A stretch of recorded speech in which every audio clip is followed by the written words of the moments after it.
Bankroll. Yeah. Bang gang.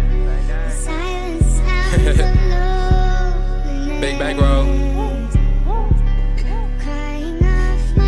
Whoa. Whoa. Whoa. I shoot at the top, aim at the dome. And yeah, she give me top, yeah, she give me dome. And yeah, this off the top. We back at it, man. Division matchup right here with the Indianapolis Colts. Let's go ahead and check their roster out.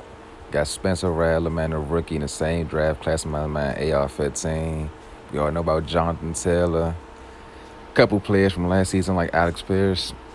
Let's look at their O-line, man. We need to exploit some weaknesses on this team because we need some wins. I'm tired of losing. And honestly, I feel like this is a team that isn't a sleeper team. Don't get me wrong. The Colts are definitely good on paper as far as their roster.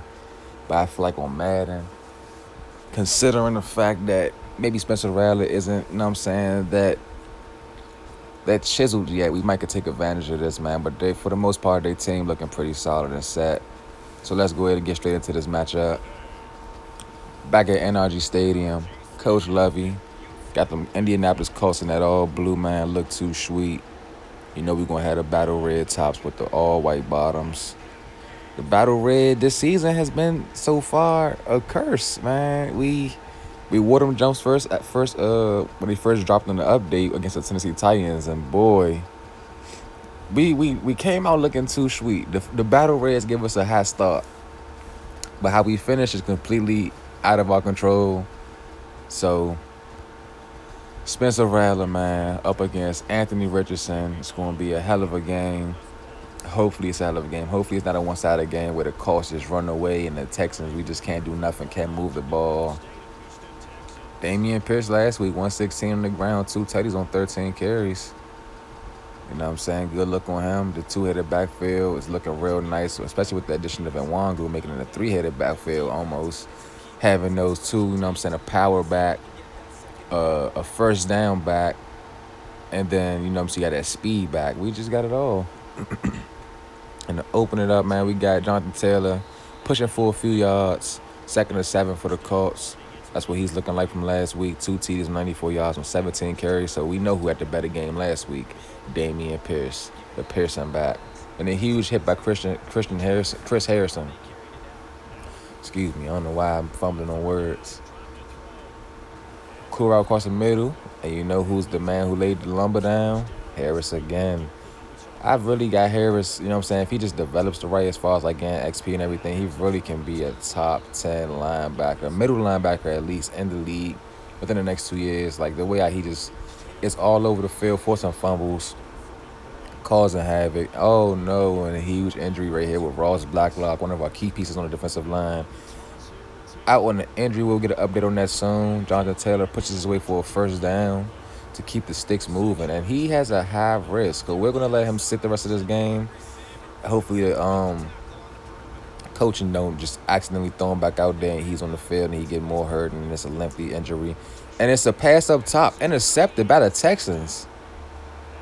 McCullum, the second string free safety, is back in the end zone waiting, and Spencer Rattler completely forgets that he's thrown into a red jersey instead of a blue jersey.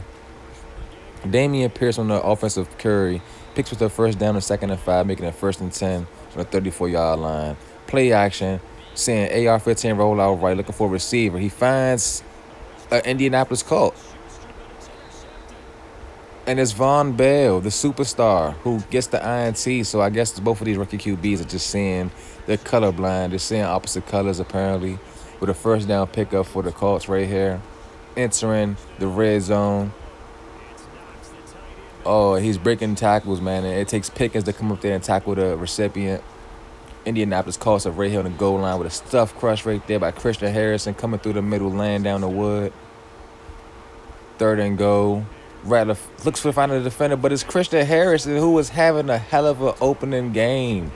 This whole opening first half on defense has been Harris, who has been all over the field laying hits and just got him a clutch INT in the red zone. Marlon Mack now gets the carry for the first down pickup deep in the opposite territory. And, guys, as the Texans, man, we got to stop doing this right here. This is what we got to stop doing. throwing INTs. And it's Julian Blackmon with the INT, the pick six, to get the Colts on the board first. Making this a 7-0 game. AR-15 looking for something and goes out of bounds and stays with a slight pickup of 7. AR-15 rolling out right. Finds the receivers. Kadarius Toney. All right, guys. I do want to know. Do you guys think Coach Lovey deserves to keep his job here, man, or do y'all think we should bring in another coach, another head coach to come try to lead these guys to the positive direction? It's a field goal made by the Texans to get on the board, make this a 7-3 game. Screen out right to JT, breaking the tackle, gets the first down pick before heading out of bounds. I'm considering getting a new coach to come in here to H-Town to help out the guys, and it's a blown play. Stingley luckily has the pickup speed to get the tackle on what would have been a go-ahead touchdown on a beautiful pass by Spencer Rattler to number 88. And now you had what's this called? Screen runs? Well, either way, it was blown up, and they find a receiver in the end zone. It was Alec Pierce for the touchdown, make this a 14-3 lead.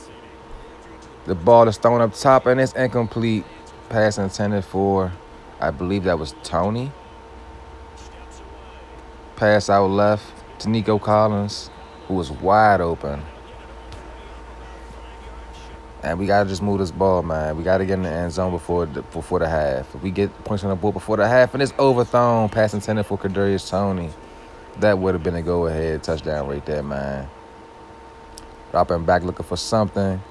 Pass out of bounds. Accuracy for AR-15 in this game and pretty much all season has been non-existent. Pass caught for the first down pickup. Colts are moving the ball, trying to score before the half, but pressure is brought in the backfield. Incomplete pass, 2nd and 10. If the Colts get in the end zone before we was able to get in the end zone before the half, that is crazy. But pressure from the backside, and it's Jonathan Grenard. Key piece on the edge rushing the defensive line. Pass caught, but huge hit. Gain, none. Xavier Henderson with the huge hit, forcing the field goal for the Colts. And it's good. Up in there, score to a 17-3 lead. And this game is almost getting out of hand as we head into the half. And as we head back out there on the field, the Texans start with the ball. AR-15 rolling out left with 3 defenders chasing. He dives for the first down pickup, and he gets it. Looking for something to shake. The pocket's collapsing, and it's another INT thrown to the Indianapolis Colts, and this time it's Porter Jr. That's 3 INTs so far for AR-15 within the first 3 quarters of the game. JT, 12 rushes, 12 yards right now. Not that much production from JT so far, but we can't speak too soon because we know how he gets. And a huge hit by Revis Maben for the 4th down, to force 4th down. The Colts elect to go for 3 and boost their lead to a 20-3 lead. And we throw it up deep. And it's deflected. Gilmore was not having that with Kadarius Toney.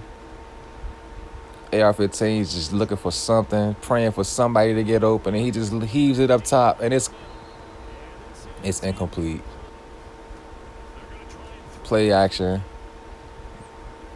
Finds a receiver outright. It's Toney on the right side of the field.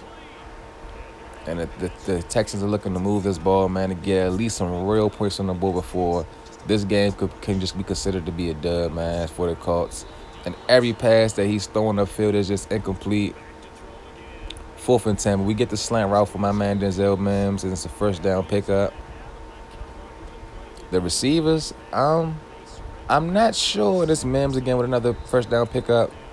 I'm not sure how we want the future of these receivers to look as far as like who we want to keep around, like Juju is here right now, who we thought would come here and be the captain for the team. And it's a forced fumble. Recovered back by the Colts, making it 3rd and 20. But we know what I'm saying, we got Mechie too, who like missed year 1 and who comes in the field occasionally to get some production plays, man. It's a huge sack by Pickens, forcing 4th and 33 for the Indianapolis Colts.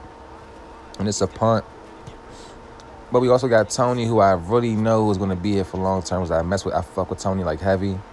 And then we also have Nico Collins, man, who is like a reliable source. I know he hasn't really been that big of production this year as he was year one, but that's because we have new faces here, and it's like a lot of mouths to feed, man. And we already having a hard time feeding the people we got to feed as it is. So maybe next season, man, we'll really see how we can get this receiving core shaped up, and maybe with the idea of a new coach coming in, shaping things up a little bit more in his image, that maybe things can go in the right direction with this team, man. 'Cause we got the potential, we got the talent, we got the youth, and a great option play right here. Dished off to Marlon Mack for the touchdown to get these Texans back on the board, man. 17-20, down by 3 in the third quarter.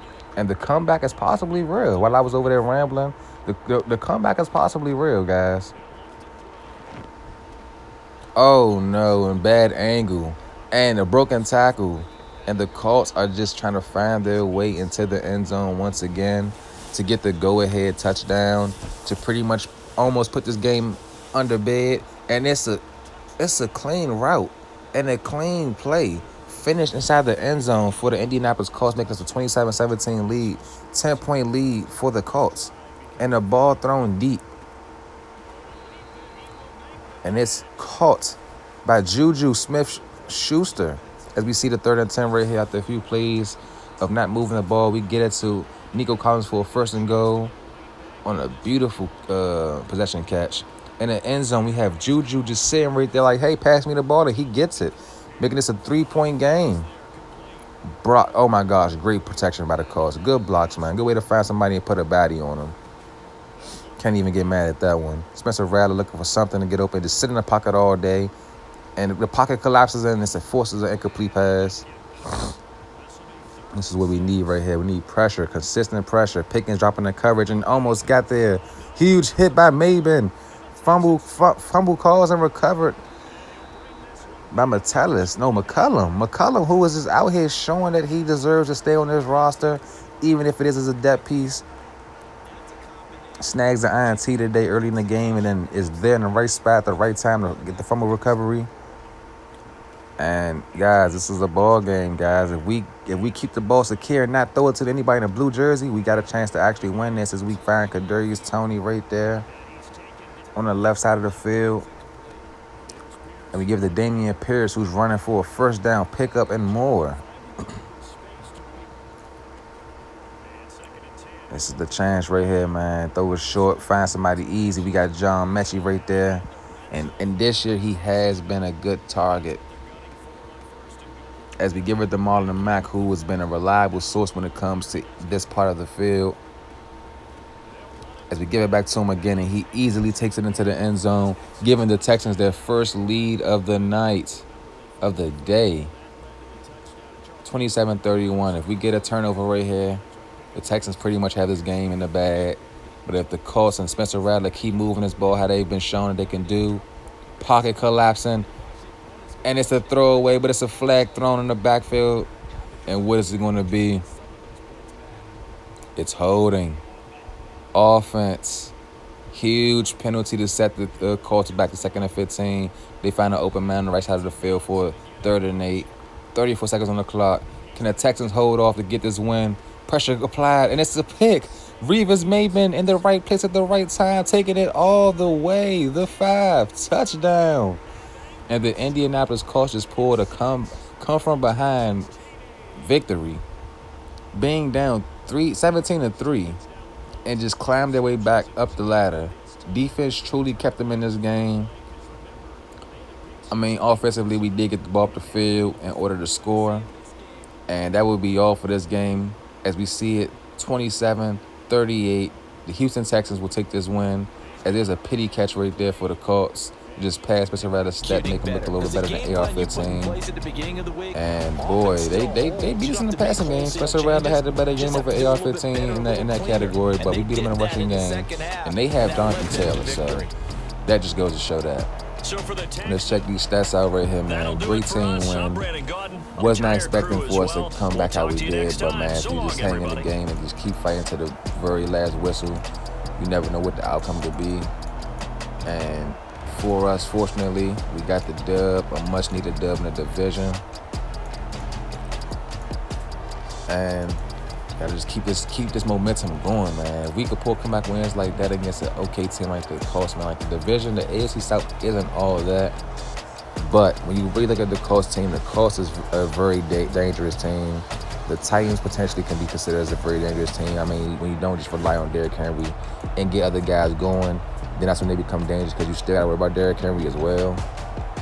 And then Jacksonville is like in the same steps we are, man, rebuilding. So let's head on to next week. We got the Browns, another AFC North opponent.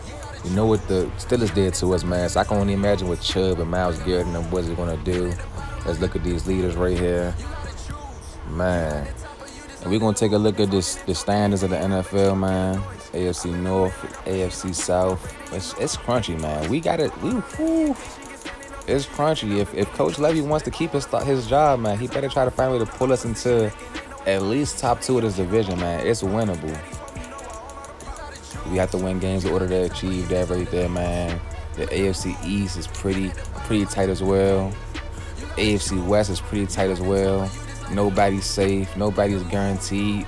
NFC North is pretty tight. I mean, okay, like they had a little cushion. That's tight. It's tight right here in the NFC West too. Like, man, we got Jonathan Bernard with an upgrade. He had a good game last week. And let's take a look at these transactions across the league, man, up until week 10.